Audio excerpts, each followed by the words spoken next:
If you're a business professional and you're looking to supplement your income on the side, well, one way for you to do that might be investment property, right? So let's say you make $150,000, $200,000 a year, right, as a household income or individually. And let's say that now you have the car you want, you're living in a nice house, and now you have this extra money lying around, right? Why not purchase some real estate where you can park your money and have your money grow, right? So you buy a property, let's say you buy a 4-family or a 5-family unit for $1.5 million.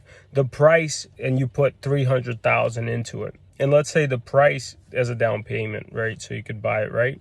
That price goes up over the next 5 years, goes up another 500,000 or so. And then on top of that, you pay down that mortgage just a little bit more, right? With a little bit of extra headache outside of your regular work. And now you got yourself another $500,000 in appreciation. And now you got yourself a property that is producing income every single month. So that is on top of your already great working income.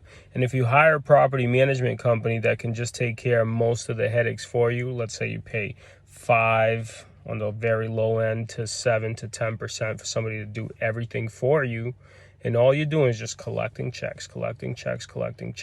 It's money that was just sitting in your bank account, and now basically over time you can increase your net worth significantly. And let's say in 5 years you decide to sell the building, cash out, take out that 500,000, get your deposit back, get a little side cash.